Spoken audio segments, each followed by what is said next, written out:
l'atome et la formation cosmique. Peut-on évoquer l'homme sans parler de l'atome et de ses mécanismes? Vous êtes formé d'atomes, tout comme l'est le cosmos entier. De vous focaliser sur un monde terrestre et de croire que seules les planètes du système solaire seraient susceptibles de vous influencer me paraît être une hérésie.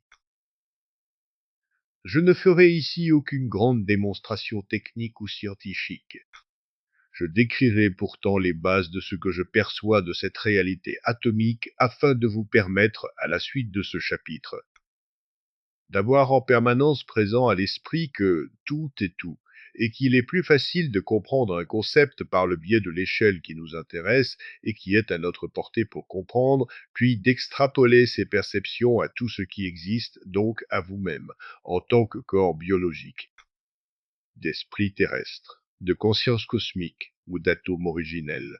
Au départ, il n'y avait rien, et par un frémissement de cette immensité, ce rien est parvenu à se différencier. Je soupçonne notre ami le temps, qui passe et qui alors est passé, comme il l'a toujours fait en s'effondrant sur lui-même. Ceci pour laisser la place à un autre temps, qui lui aussi devait passer. Quoi que l'on fasse, qu'il y ait de la matière ou qu'il n'y a rien, qu'un membre observateur existe ou pas encore, vous pourrez réfléchir comme vous le souhaitez. La seule chose qui est forcée de vivre et d'exister lorsqu'il n'y a rien, c'est le temps.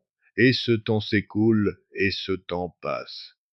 Inlassablement il passe, et comme tout est une seule et même chose, il est bien obligé d'être poli et de laisser la place aux autres temps dès qu'il a pu passer. Ainsi, c'est en s'effondrant sur lui-même, en condensant le centre de l'espace qu'il a lui-même généré, qu'il se condense et devient les prémices d'une première matière. Le temps qui lui succède ne le fait donc plus dans un milieu vierge et comprime à son tour le temps prématériel précédent. Il achève alors cette œuvre qu'il façonne en grains de matière cohérents et denses. Après de nombreuses péripéties, vous naissez en portant donc en vous la mémoire immuable de tous ces atomes, et ça donne un certain vertige. Pourquoi j'écris ceci, et pourquoi je déclare cette réalité comme étant vérité?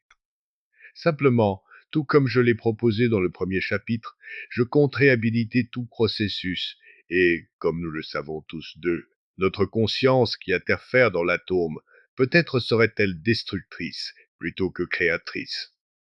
Mais personne ne peut prétendre savoir si la création ne serait pas justement un phénomène soustractif au lieu d'être additif. Plus j'enlève de perfection et plus je rends tangible ce qui reste, et c'est alors que tout devient visible. Qu'en pensez-vous? Il s'avère que c'est exactement de cette manière que j'envisage et que je ressens le façonnage d'un atome. On sait qu'il est composé d'une sélection de particules élémentaires, parmi les 12 que nos scientifiques ont pu ou cru pouvoir répertorier. Mais étant donné que nous sommes corps et esprit, il n'y a aucune raison pour qu'il n'en soit pas de même au niveau atomique. J'en ai donc déduit et j'ai expérimenté le fait qu'un atome comporte à l'état d'esprit de vide les 12 particules non encore densifiées. Avant que certaines d'entre elles deviennent le noyau atomique par ralentissement temporel en son centre, et que les autres soient le rayon ou la sphère, au sein de laquelle évoluent les électrons, mais qu'en tout état de cause, chaque atome soit toujours constitué de ces 12 particules qui sont soit à l'état de matière densifiée, soit sous forme d'un genre de gaz en expansion cosmique ou à l'échelle microscopique selon l'énergie qu'il reçoit ou diffuse, et selon sa progression. Qu'il existe donc une matière non tangible, constituant un plus haut esprit et contenant en lui la perfection absolue, et qu'il pourrait exister un type d'atome composé de l'ensemble des 12 particules denses, qui serait donc à l'inverse une matière parfaite mais invisible. Est-ce de cela dont on parle lorsqu'on évoque les heures ou les apôtres? Est-ce cette substance indétectable mais pourtant massive et peut-être vivante et consciente qui est le vide intersidéral?